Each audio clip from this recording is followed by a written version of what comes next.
Halo warga sedulur Banten, kita kembali ke program Bincang Bareng Soal Banten. Hari ini kita akan membahas soal tema memaknai HUT ke-78 kemerdekaan Republik Indonesia. Di hadapan saya hadir dua narasumber. Yang pertama, Bapak Dr.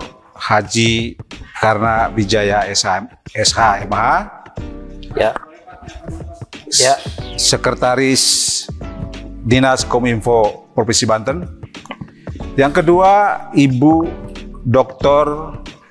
Ipa Emma Jumiati MSI, akademisi Untirta, selaku Kepala Prodi Magister Administrasi Publik. Pada hari ini kita akan membahas soal bagaimana memaknai Hari Kemerdekaan. Poin yang pertama yang mungkin akan kita bahas adalah bagaimana mengimplementasikan kemerdekaan itu dalam program pelayanan masyarakat khusus untuk ASN di Provinsi Banten. Lalu bagaimana meningkatkan atau menumbuhkan rasa nasionalisme di kalangan ASN Provinsi Banten.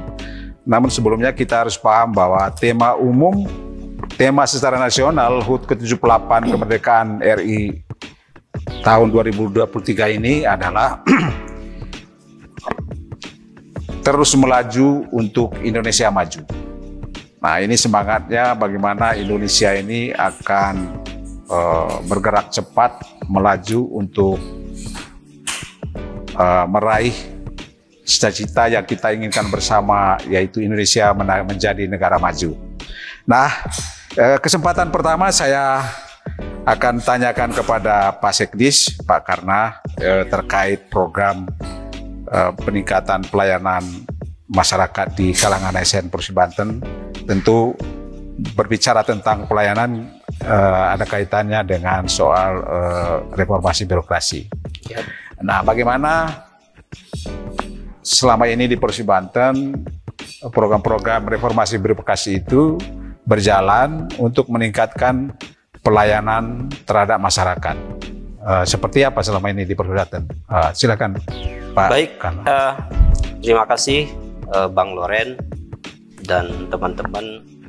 Sebelum saya menjawab dan menjelaskan apa yang disampaikan oleh host tadi, pertama saya ingin mereview ke belakang bagaimana founding father kita merumuskan tujuan kita bernegara.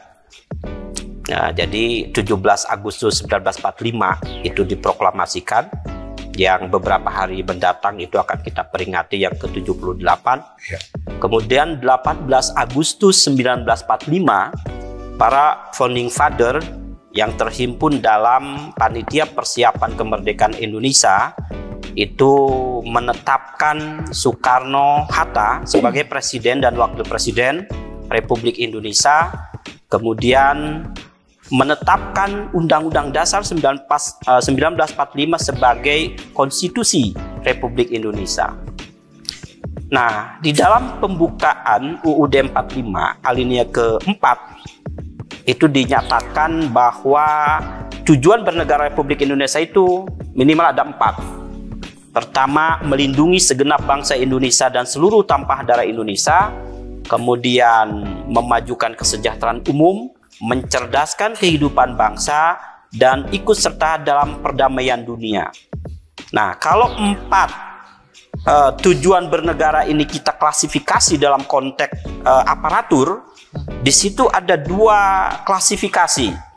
Ada klasifikasi aparatur militer atau kepolisian dalam rangka melindungi segenap bangsa Indonesia dan seluruh tumpah darah Indonesia, kemudian ikut serta dalam perdamaian dunia. Itu merupakan tupoksi atau domain dari aparatur militer dan polisi. Nah, kemudian klasifikasi yang kedua adalah mencerdaskan kehidupan bangsa dan memajukan kesejahteraan umum. Inilah tugas aparatur sipil negara, ASN maupun non-ASN, khususnya di Provinsi Banten. Nah, mencerdaskan kehidupan bangsa tentu kita bicara guru, ya, tenaga pendidik, ya, baik dari perguruan tinggi sampai tingkat TK. Seperti Bu Doktor ini berperan dan berfungsi mencerdaskan kehidupan bangsa. Kemudian klasifikasi yang selanjutnya adalah memajukan kesejahteraan umum. Nah, ini domain kami, ASN dan non-ASN di seluruh Indonesia, termasuk di Provinsi Banten. Nah, oleh karena itu ASN dan non-ASN ini memiliki peran strategis dalam memajukan kesejahteraan umum atau memajukan kesejahteraan umum dan mencerdaskan kehidupan bangsa, tentu mengikuti revolusi peradaban. Kita tahu bahwa sampai saat ini ada 4 tema besar revolusi peradaban. Pertama, revolusi peradaban ditemukannya mesin. Nah, jadi semua ASN itu mengikuti pada saat itu menggunakan mesin. Kita semua tahu bikin surat itu pakai mesin, tektok mesin tik. Itu revolusi pertama. Revolusi peradaban yang kedua ditemukannya listrik. Ya, semua pekerjaan dilakukan dengan elektrisasi. Kemudian revolusi peradaban yang ketiga adalah ditemukannya komputer. Jadi dari mesin tik tadi itu bertransformasi ke komputer. Semua computerized, menggunakan komputer dengan berbagai varian, baik itu laptop, kemudian tablet, kemudian PC dan lain-lain. Dan sekarang kita berada pada fase revolusi peradaban keempat, yaitu digitalisasi.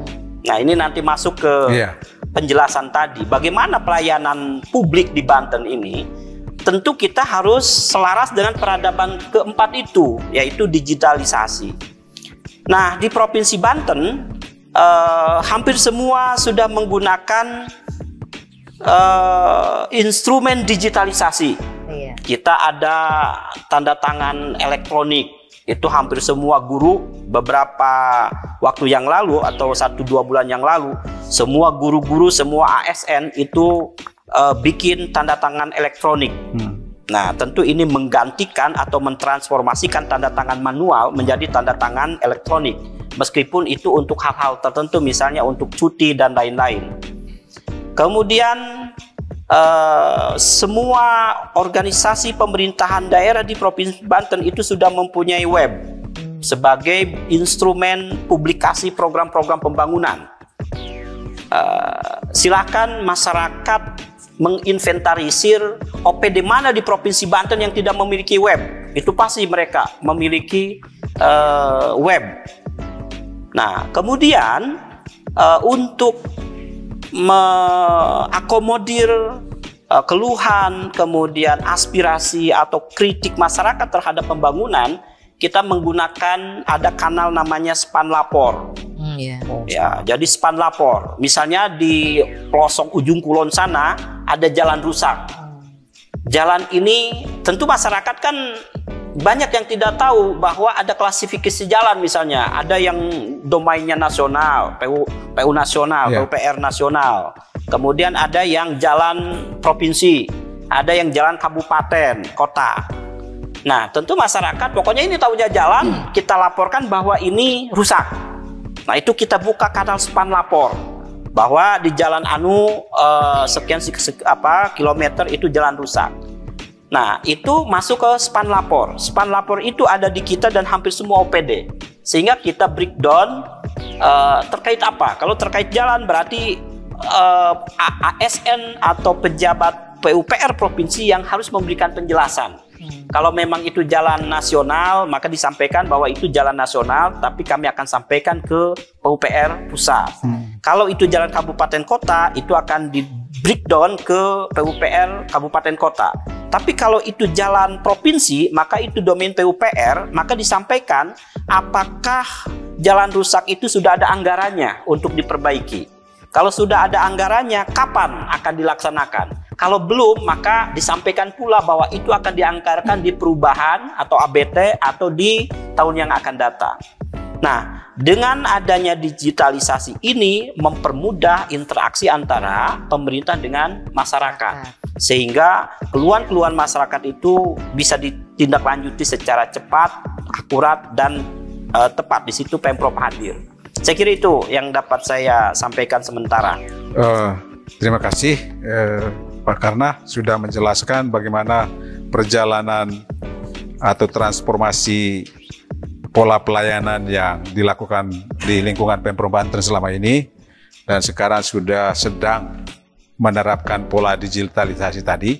Nah, ada hal yang menarik yang disampaikan oleh Pak Karna tadi soal kanal pengaduan itu. Selama ini seperti apa responnya ketika ada pengaduan? Apakah langsung respon cepat? Nah, apakah ada tim khusus yang selalu memantau kanal itu sehingga tidak menunggu 1-2 hari untuk merespon? Selama ini gimana prakteknya? Ya, kita punya hampir setiap OPD itu punya PIC-nya, punya person internasional yang menangani itu. Nah, sentralnya adalah di Diskominfo. Tapi semua OPD itu terkoneksi dengan kanal kita. Sehingga ketika misalnya, dan kemarin misalnya ada pengaduan ke beberapa OPD, termasuk kemarin dan tadi pagi saya cek itu ada span lapor dari masyarakat, tapi ditujukan ke Komisi Informasi Publik misalnya.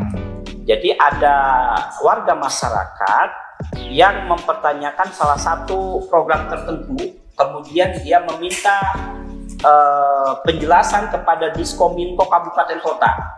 Nah, menurut Diskominfo Kabupaten Kota, informasi yang diminta itu informasi yang dikecualikan.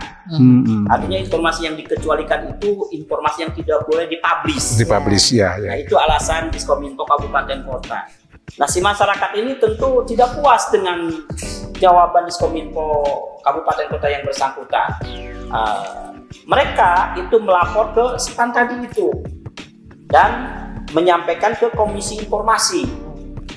Nah, Komisi Informasi belum menjawab itu dengan asumsi bahwa itu bukan kewenangan Komisi Informasi, sehingga dari 3 hari yang lalu itu belum direspon. Nah, akhirnya saya mendapat laporan dari PIC kami Diskominfo bahwa ini satu span lapor yang belum ditindaklanjuti, ditujukan ke Diskominfo. Nah, ternyata setelah dibaca itu ditujukan ke Komisi Informasi Publik. Memang Komisi Informasi Publik itu di bawah kita, yang melekat di kita. Nah, saya sampaikan ke Komisi Informasi, kewenangan Anda atau bukan itu harus dijawab. Jadi jangan karena itu kan bukan kewenangan OPD kami, didiamkan. Dia harus jawab bahwa berdasarkan SOTK kami, pengaduan masyarakat ini bukan tupoksi kami, tapi tupoksi OPD tertentu. Nah, jadi silakan ke OPD tertentu, namun demikian kami akan sampaikan ke OPD terkait. Harusnya begitu. Jadi jangan didiamkan. Nah, ternyata apa yang saya sampaikan itu kemudian ditindaklanjuti oleh KI dalam bentuk menyampaikan itu di span lapor itu. Bahwa Komisi Informasi Publik tidak memiliki kewenangan untuk memberikan data yang diminta, tapi silakan saudara atau masyarakat untuk melaporkan ke KI dalam bentuk sengketa informasi. Gitu. Jadi masyarakat yang bersangkutan menyampaikan ke Komisi Informasi Publik itu dalam bentuk sengketa informasi. Nanti dipanggil itunya Diskominfo yang bersangkutan atau OPD yang bersangkutannya oleh Kominfo, oleh Komisi Informasi.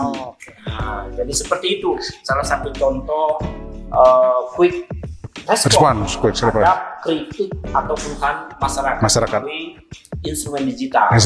Oke, sebelum saya nanti bertanya ke Bu Ipa, saya ada satu lagi pertanyaan buat Pak Sekdis. Ini terkait infrastruktur infrastruktur digitalisasi tadi.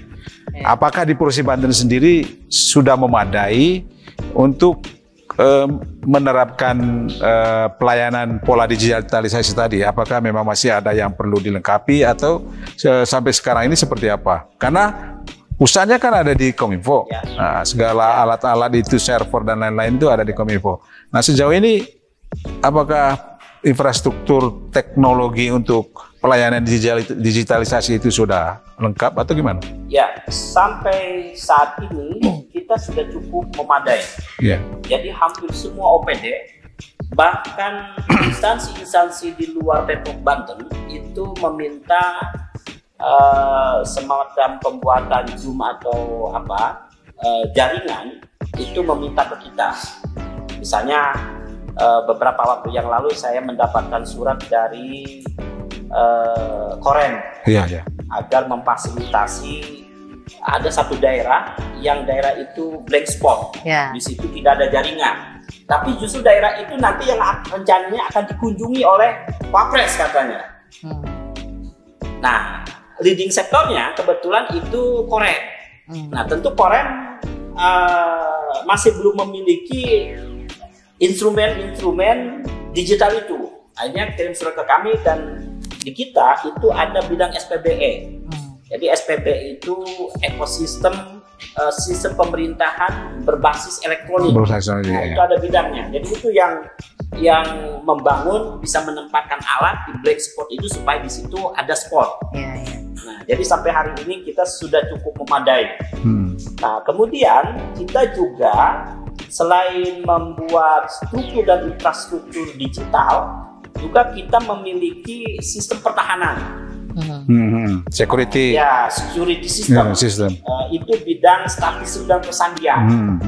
Jadi misalnya ketika PPDB kemarin itu kan menggunakan online, masyarakat kan daftar menggunakan online. Ketika akan mendaftar, itu sistemnya ngaco dia, ngacak. Jadi ada yang menghack. Ada yang menghack. Nah, itu fungsi bidang statistik dan persandian yang memproteksi itu. Nah, jadi kita cukup lengkap sampai hari ini. Ya, saya kira itu yang dapat saya sampaikan. Oke, pertanyaan selanjutnya saya tanyakan ke Bu Dr. Ipa Emma. Ini terkait reformasi birokrasi berkorelasi dengan peningkatan pelayanan aparatur terhadap masyarakat. Nah, ini apa yang dipaparkan oleh Pak Sekdis tadi, Provinsi Banten sudah melangkah cukup maju dengan keberadaan teknologinya untuk mendukung pelayanan digitalisasi. Nah, apa sih Bu unsur-unsur penting dalam reformasi birokrasi itu dan apa sebenarnya harus dilakukan oleh aparatur itu untuk meningkatkan pelayanan, tentu dalam kaitannya tadi dengan tema yang kita bahas hari ini adalah memaknai HUT kemerdekaan. Dan tema nasional tadi itu kan terus melaju untuk Indonesia maju. Nah, ya Bu, silakan. Ya, baik, terima kasih Bang Lorenz dan Pak Sekdis Kominfo Provinsi Banten. Memang betul ya apa yang tadi sudah disampaikan oleh Pak Sekdis ya terkait fakta-fakta gitu kan, bahwa Kominfo sudah berupaya ya untuk mengakomodir kebutuhan akan peningkatan kualitas pelayanan ya bagi masyarakat tadi melalui kanal Span Lapor, kemudian juga upaya pemerintah untuk mengedepankan layanan menggunakan ya media digital. Ya karena memang kan belakangan kita menghadapi juga era pandemi COVID-19 yang kemudian juga mengharuskan kita untuk menggunakan lebih banyak ya media digital, dan itu sangat bijak sekali gitu kan.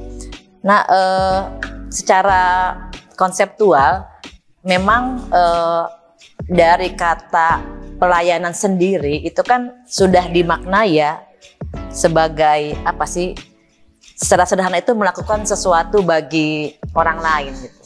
Nah, dalam konteks pelayanan publik maka kita melakukan sesuatu bagi masyarakat ya. Di sana ada domain layanan jasa, kemudian layanan dan service.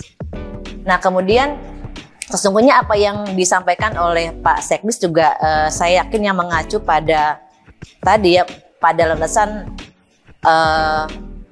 landasan ideal ya Pancasila yang kelima sila tadi ya, ketuhanan sampai dengan kemanusiaan, keadilan sosial bagi seluruh rakyat Indonesia, dan juga mengacu pada landasan konstitusional Undang-Undang Dasar 45 ya dengan berbagai pasal di dalamnya, karena kita nggak boleh keluar dari itu ya Pak Sekdis ya. Nah, kemudian tentunya juga pemerintah Provinsi Banten itu membreakdown ya pasal-pasal ke dalam berbagai kebijakan di Provinsi Banten. Nah, kemudian seperti apa sih gitu kan layanan yang dianggap berkualitas? Ini kaitannya juga dengan kinerja ASN ya. Tadi memaknai ke-78 ke-78 RI dengan tema yang tadi sudah Bang Loren sebutkan adalah terus melaju untuk Indonesia maju, dan lebih spesifik untuk Provinsi Banten yang lebih maju lagi gitu kan. Nah, kalau bicara mengenai kinerja ini pada secara konseptual, karena saya akademisi maka saya lebih banyak melihatnya dari sisi konsep. Ini berhubungan dengan service quality. Nah, ada konsep yang dikemukakan oleh Parasuraman et al. Dan kawan-kawan itu dikatakan bahwa untuk apa sih service quality itu? Itu merupakan standar dalam melakukan penilaian atas berbagai dimensi kualitas pelayanan. Nah, kenapa juga kita harus mengakomodir ServQual tadi ya, service quality disingkat dengan ServQual. Ya karena memang itu berbagai research itu telah menunjukkan bahwa instrumen ServQual itu sahih ya, dan kemudian memiliki berbagai konteks layanan yang juga bisa memudahkan dalam interpretasi hasilnya. Nah, apa saja sih dimensi ServQual itu?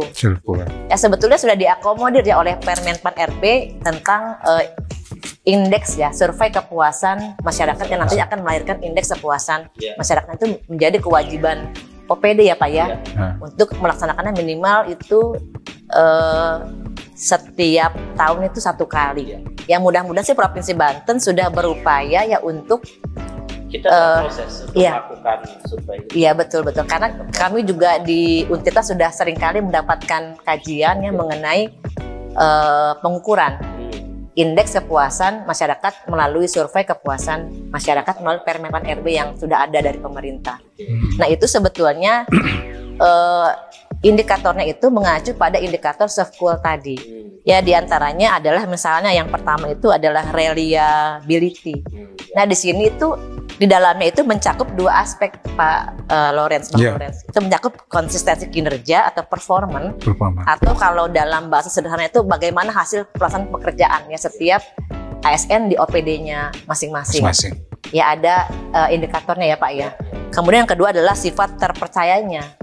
Nah itu dari indikator yang pertama reliability, dan kedua itu adalah responsivitas atau daya tanggap. Ini menyangkut kesediaan dan kesiapan daripada ASN itu untuk membantu dan melayani pelanggan dengan segera kan respon. Dia quick respon. Tadi kan ada contohnya melalui span lapor. Mungkin kalau manual akan lebih lama ya Pak ya. Tapi kemudian ada kanal span lapor, saya pikir ini bisa mengakomodir kebutuhan akan reliability. Nah kemudian dan juga responsivitas ya Pak ya. Ya. Kemudian juga menyangkut pada kompetensi. Nah kan belakangan Pak Jokowi juga kan di tahun 2019 juga pernah berpidato ya bahwa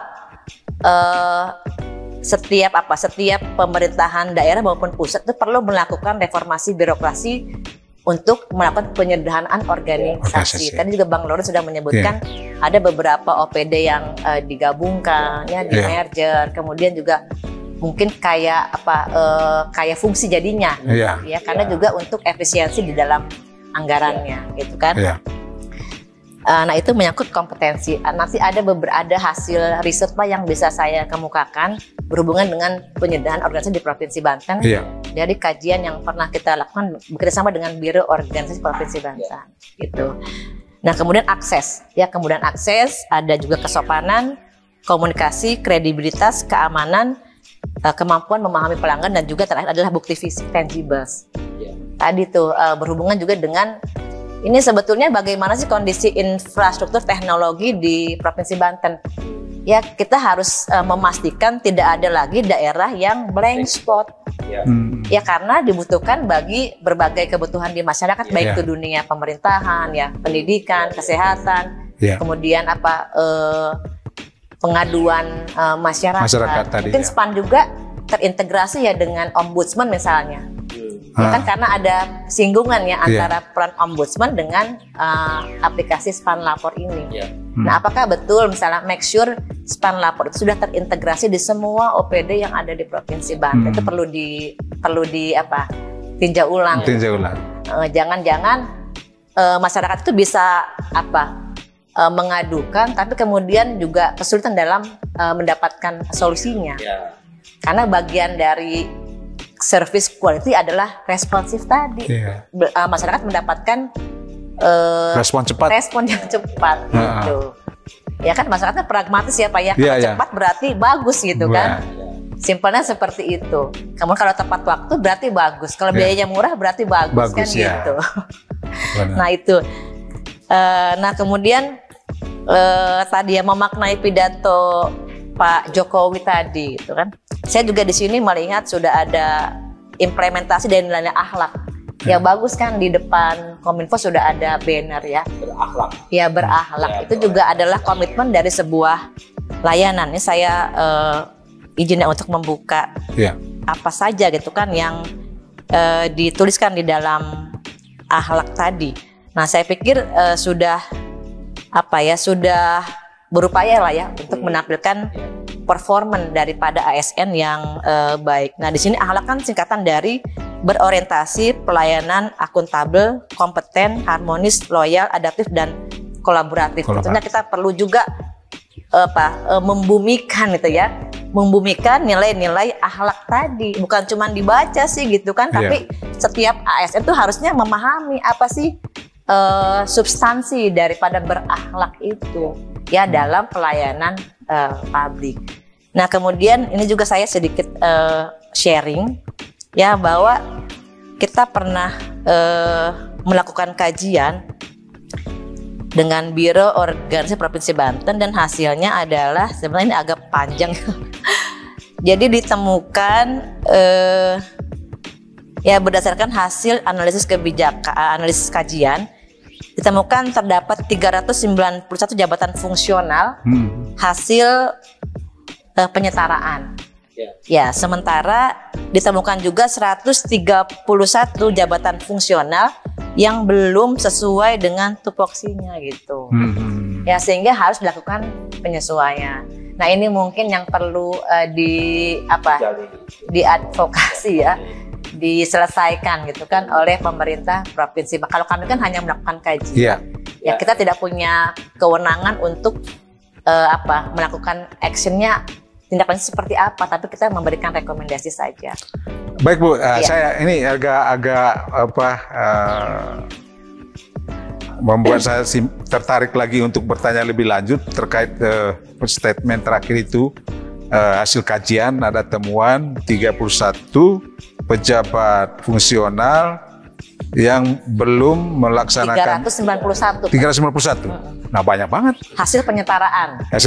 Nah, itu peralihan dari pejabat struktural ke fungsional. Iya. Nah, ini dari perimeter RB-nya gitu. Nah, ada pertanyaan saya begini, Bu. Nah, kenapa terjadi? Dan itu saya sempat tanyakan juga kepada tim independen Reformasi Birokrasi Nasional yang diketuai oleh mantan Dirjen Otda Sony Sumarsono. Saya pernah tanyakan,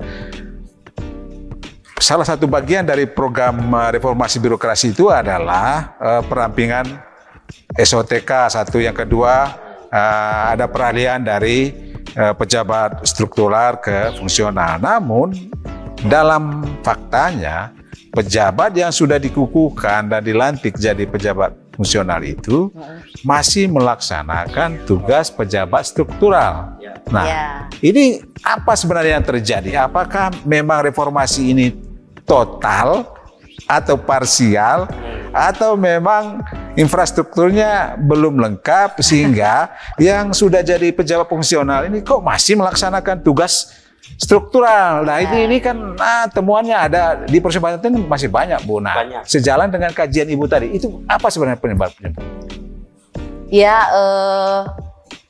kalau semangatnya kita boleh acungi jempol ya, bahwa perlu ada perampingan ya, penyederhanaan organisasi lah bahasa ininya ya. Namun kan perlu dilihat lebih dulu ya, apa sih yang dibutuhkan di Provinsi Banten itu seperti apa? Karena kemungkinannya berbeda gitu ya antar setiap daerah. Tapi kan kita merujuk pada Kepmenpan RB-nya gitu ya kadang-kadang gitu. Nah ini perlu justru ini menurut saya bagus ya ada kajian dan perlu didalami ya. Kenapa kemudian apakah inline misalnya jabatan sebelumnya dengan jabatan fungsional yang disediakan gitu. Nah itu yang gapnya di sana gitu bahwa kebutuhan Jafungnya ada tapi mungkin ya kurang inline dengan kompetensi sebelumnya. Iya. Nah, boleh. Ini kita harus tanyakan kepada orang internal Pemprov Banten ini ya. Nah, lebih mama itu sebenarnya apa yang terjadi? Itu kan sudah ada, sudah dikukuhkan. Tapi kenapa dia nggak melaksanakan tugasnya sebagai pejabat fungsional? Kenapa dia diberi tugas lagi sebagai pekerjaan-pekerjaan pejabat struktural? Nah, apa sebenarnya yang terjadi di Pemprov Banten? Ini perlu memang kita eksplor. Iya. Pertama itu ada perintah, ada regulasi bahwa pemerintah daerah, bukan hanya pemerintah daerah, tapi bagian dari desain reformasi birokrasi dari pusat sampai daerah, bahwa perlu perampingan struktural. Kalau nggak salah itu pidato Pak Presiden di 16 Agustus tahun yang lalu, bahwa untuk kementerian itu sebenarnya cukup eselon 2 saja sama dirjen, jadi tidak perlu eselon 3, eselon 4 terusnya. Begitu pula di pemerintah pusat. Nah, karena itu kemudian pidato ditindaklanjuti oleh Menpan dalam bentuk regulasi, maka muncullah regulasi itu, reformasi birokrasi dalam bentuk regulasi. Nah tentu kita wajib melaksanakan regulasi meskipun itu dalam tatanan formal. Jadi formal aja dulu, sehingga terjadilah perampingan atau transformasi dari struktural ke fungsional. Nah dalam pembuatan new policy atau kebijakan baru tentu tidak boleh merugikan orang, dalam hal ini personal. Untuk mengantisipasi adanya kerugian, misalnya begini, orang menjabat struktural dengan X rupiah tunjangan kinerja, digeser menjadi fungsional, dia minimal dapat sama. Kalau kemudian pendapatannya berkurang dari transformasi dari struktural ke fungsional, maka orang bersangkutan itu bisa mengklaim ganti rugi dalam bentuk gugatan, dalam bentuk gugatan ke PT UN. Saya dirugikan, tadinya saya kasih difungsionalkan, pendapatan saya berkurang. SK transformasi dari struktural ke fungsional itu bisa digugat ke PT UN dan itu bisa kalah, karena salah satu syarat orang yang mengajukan gugatan itu kalau dia dirugikan. Atau mungkin saja ada PNS struktural yang ditransformasi ke fungsional, dia mengajukan uji materi bahwa ini tidak adil, regulasi ini merugikan saya. Maka untuk menutup celah itu ya sudah formalnya aja dulu geser dari struktural ke fungsional. Dari struktural ke fungsional. Dan itu hampir semua OPD, termasuk di Diskominfo, Bu, itu hanya ada kepala dinas, sekretaris, dan 3 kabin. Nah, eselon 4-nya itu hanya ada 1, Kasubag Umpeng. Yang lainnya fungsional semua. Nah, termasuk di OPD-OPD lain. Nah, tentu dengan asumsi tadi tidak boleh mengurangi personil yang ditransformasi dari struktural ke fungsional. Maka karena proses fungsionalisasinya, job desk-nya ini masih belum jelas, sambil memperjelas itu sambil mencari bentuk yang tepat, maka dia masih dilengkapi tugas-tugas struktural. Sehingga secara akademik ini bias. Ya kan? Gitu. Tapi itulah yang memang harus dilakukan oleh pemerintah agar kebijakan ini tidak ada yang ributkan. Nah, cepat atau lambat itu akan menyesuaikan dengan tujuan substansi reformasi itu. Misalnya banyak yang pensiun. Nah yang pensiun ini kan yang tadinya struktural, berarti kan dia tidak diisi lagi tuh. Yang tadinya fungsional, misalnya kebanyakan analis kebijakan. Ini kan umum sekali, analisis kebijakan apa? Di kita di Diskominfo itu misalnya butuh analis strategi komunikasi. Tapi jobnya itu apa, nama jabatan fungsionalnya itu misalnya belum ada. Iya. Maka ya sudah umum aja, analis kebijakan. Analis kebijakan apa? Pokoknya abangnya deh. Iya. Gitu. Yang Nah, ini apa, kita masih proses ke sana, dan saya kira itu di pusat sampai daerah yang lain juga sama. Sama. Nah, tujuan reformasi birokrasi secara substantif yang tadi perampingan itu akan berjalan mungkin 5-10 tahun yang akan datang, itu baru dia ideal. Iya, artinya Bu Ipa ya, artinya reformasi birokrasi itu masih sebatas administratif. Ya, belum ke reformasi tadi itu, reformasi kultural, reformasi yang substansial. Artinya bahwa peralihan dari struktural ke fungsional itu masih sebatas administratif. Atau gimana menurut Bu Ipa? Atau ada sampel nggak dari negara lain misalnya? Iya, mungkin. Yang awal membuat kebijakan ini kemudian langsung running dia? Enggak sih ya, kebanyakan memang visibility study ya, studi banding itu ya, studi kelayakan itu biasanya kan 5 tahun baru bisa jalan gitu. Nah kita kan termasuk cepat ya. Iya. Ketika Provinsi Banten itu termasuk pertama reformasi birokrasi di Indonesia. Termasuk berani gitu, Provinsi Banten itu termasuk berani. Berani untuk mulai ini menerapkan dari sebelah ke fungsional. Daerah-daerah provinsi lain masih banyak. Dan sebenarnya antara pejabat struktural dan pejabat fungsional itu standar penilaian kinerjanya berbeda. Ya. Jadi kalau fungsional itu berbasis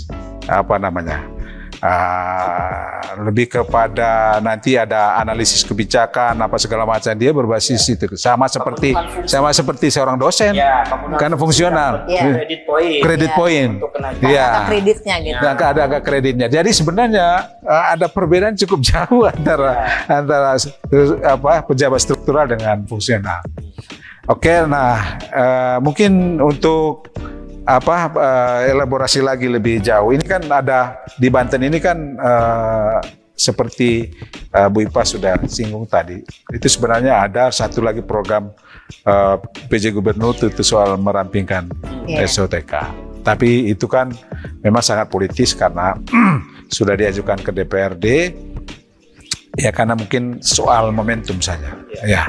Tapi bahwa itu sudah dilakukan. Itu sudah ada kajian akademis belum ya Bu? Yang tadi sudah. Perampingan SOTK. Yang tadi saya sampaikan berdasarkan hasil kajian akademik. Oke.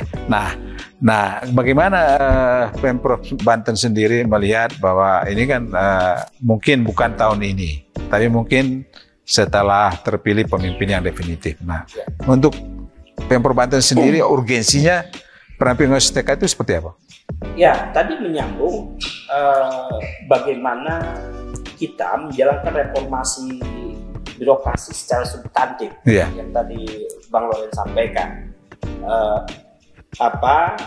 Desain reformasi birokrasi yang disampaikan melalui Raperda itu adalah bagian dari itu, bagian dari perampingan birokrasi. Misalnya ada OPD yang memiliki kesamaan, 2 OPD atau 3 OPD yang memiliki kesamaan, ini bisa dilebur menjadi 1. Iya. Sehingga kalau dilebur menjadi 1 yang tadinya 3 kepala OPD eselon 2, ini cukup 1. Nah ini kan bagian dari ke arah substansi reformasi birokrasi itu. Nah tetapi tentu semua kebijakan, karena ini era demokrasi, harus melibatkan partisipasi masyarakat yang terkristal dalam DPRD sebagai wakil dari rakyat. Kalau kemudian 1-2 hari yang lalu kemudian terpublish di media bahwa DPRD menyatakan masih belum perlu itu, yaitu di luar kewenangan kita. Tapi kita mengapresiasi sikap atau pendapat dari DPRD terkait dengan Raperda perampingan birokrasi. Birokrasi itu ya. Saya kira itu. Saya ke Bu Ipa. Mungkin ini sebelum kita closing statement ya. Kalau dari hasil kajian itu urgensi untuk perampingan SOTK itu seperti apa Bu? Apakah memang selama ini terlalu bengkak, terlalu gemuk SOTK yang ada sehingga mengganggu pelayanan menjadi berlarut-larut, birokrasinya bertele-tele seperti itu, atau seperti apa hasil kajian akademisnya? Iya, kalau dari hasil kajian yang berhubungan dengan tadi penyederhanaan organisasi. Penyederhanaan organisasi. Membatasi ya penelitiannya kan kita tidak bisa berbicara lebih banyak dari apa yang kita lakukan. Siap. Kan? Nah, kalau berdasarkan hasil kajian yang tentang tadi ya, judulnya itu adalah kajian mengenai evaluasi implementasi kebijakan reformasi ya tentang penyederhanaan organisasi. Nah, di sana itu disampaikan oleh kami ya bahwa sesungguhnya dalam menentukan instrumen formasi kebutuhan jabatan fungsional itu dalam perubahan struktur organisasi itu mesti kita melihat pada kebutuhan ya, kemudian juga kompetensi, tupoksi, juga latar belakang pendidikan dan pengalaman kerja, supaya tadi tidak menumpuk di analis kebijakan misalnya. Memang yang hasil kita juga menumpuk seperti itu ya, kebanyakan perubahan alih fungsi struktur ke fungsi itu menumpuk pada Japfung analis kebijakan. Jadi itu jabatan fungsional sapu jagat namanya. Iya. Iya seperti itu ya. Seperti sapu jagat itu. Jadi dia bisa menganalisis apa aja gitu. Iya, padahal sebetulnya karena kemarin juga saya baru berhubungan dengan LAN ya. Sesungguhnya profesi analis kebijakan itu bukan profesi yang mudah gitu. Karena kita perlu memahami proses formulasi kebijakan sampai pada evaluasi kebijakan. Untuk apa gitu? Untuk menghasilkan sebuah policy brief. Nah, apakah analis kebijakan yang dimaksud dalam perubahan tadi itu juga mengacu pada indikator-indikator itu atau tidak yang sudah ada di lembaga administrasi negara? Ininya acuannya gitu. Ya jangan-jangan ini yang perlu ditinjau ulang gitu. Ya mungkin perlu lebih spesifik ya Pak ya. Kalau di Kominfo analis kebijakan apa nih yang dibutuhkan? Kita sudah ada kok Pak ininya. Ya sudah ada hasilnya. Tapi sudah mulai itu Bu. Beberapa OPD misalnya dengan mengakses kementerian itu mulai menspesifikasi jabatan fungsional. Seperti misalnya di Diskominfo ini saya seminggu yang lalu atau 2 minggu yang lalu itu menandatangani surat untuk disampaikan ke Kementerian Kominfo tentang jabatan Pranata Komunikasi. Nah, Pranata Komunikasi. Jadi PPID pejabat pengelola informasi daerah yang ada di masing-masing OPD itu sebenarnya bisa dimasukkan ke jabatan fungsional. Gitu. Tapi kalau analogi dengan kursinya belum ada, maka kita kontak kementerian yang bersangkutan, misalnya Kominfo. Ini sebenarnya apa nama kursinya? Oh, ternyata jabatan Pranata itu komunikasi. Komunikasi misalnya. Nah, dibikinlah itu. Nah, karena nomenklaturnya itu dari Kominfo, maka kita harus kirim surat juga ke Menpan. Tolong nama jabatan komunikasi Pranata Komunikasi ini masukkan ke salah satu nama jabatan fungsional. Jadi dilegalisasi oleh Kemenpan. Nah, saya kira ini sudah mulai diikuti oleh OPD-OPD yang lain. Bagus berarti Pak ya, sudah bagus. Ya, sudah mulai proses ke sana. Misalnya di Snaker itu ada jabatan fungsional mediator. Nah, dia memediasi perselisihan antara pengusaha dengan pekerja.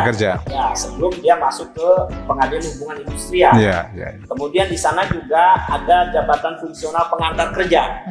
Jadi misalnya buka job fair, calon tenaga kerja ini mendaftar. Nah, aparatur dengan jabatan fungsional pengantar kerja ini memandu dia, mengadvokasi calon si pekerja ini.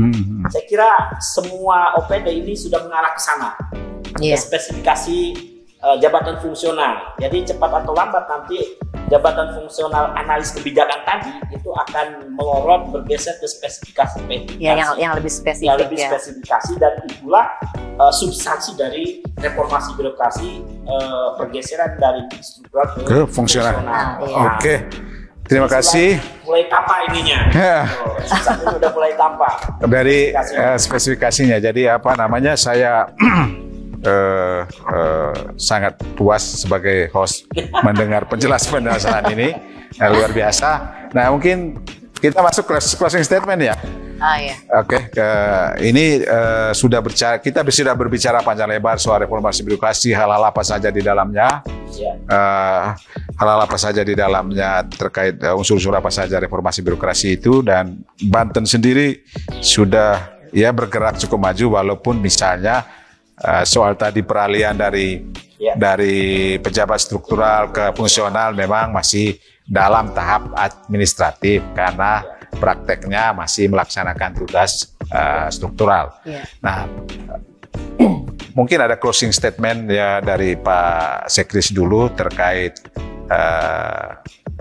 reformasi birokrasi dalam rangka meningkatkan pelayanan di Provinsi Banten, dan ini kita kaitkan dengan tagline tadi HUT ke-78 kemerdekaan RI itu yang terus melaju untuk Indonesia maju. Nah, ini apa sih sebenarnya closing statement Pak, karena terkait tadi apa yang kita bahas?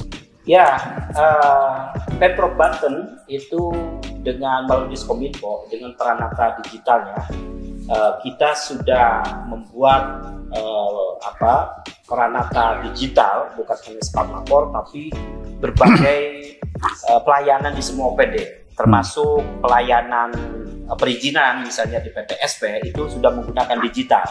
Jadi tidak perlu lagi masyarakat mengurus izin itu langsung berhadapan, tapi langsung melalui web tertentu mengirimkan formulir dan lain-lain. Beberapa hari kemudian itu sudah muncul disetujui atau tidak, kemudian muncul perizinan dan lain-lain. Kemudian sistem keuangan misalnya itu juga sudah melalui berbagai platform digital. Jadi hampir semua layanan publik di Provinsi Banten itu sudah berbasis digital, termasuk pengadaan barang dan jasa. Nah, oleh karena itu dalam konteks peringatan 78 tahun Indonesia Merdeka, tadi apa? Terus melaju. Indonesia maju. Maka ini merupakan amanat yang harus dilaksanakan oleh ASN Pemprov Banten. Jadi meskipun itu era digital, tetap memerlukan SDM yang mengoperasionalkan kanal-kanal tersebut. Oleh karena itu, mari kita isi kemerdekaan ini ya dengan meningkatkan kinerja seperti yang disampaikan oleh Bu Doktor tadi, meningkatkan kinerja untuk mencapai cita-cita pembangunan Pemprov Banten mendatang. Saya kira itu yang dapat saya sampaikan. Ya, Bu Dr. Ipa mungkin bisa menyampaikan closing statement terkait tadi soal reformasi birokrasi, apalagi soal tadi ada kajian akademis dan lain sebagainya, bagaimana Banten ke depan? Baik ya, untuk closing statement dari saya itu saya akan lebih kepada rekomendasinya saja ya, bahwa dalam ada 4 hal yang ingin saya sampaikan. Pertama, dalam penetapan jabatan fungsional itu harus mempertimbangkan tugas pokok dan fungsi OPD. Kemudian juga latar belakang pendidikan dan pengalaman kerja pegawai. Karena kan berhubungan dengan ASN ya. Kan tema kita adalah bagaimana meningkatkan kinerja ASN supaya merekanya semangat ya.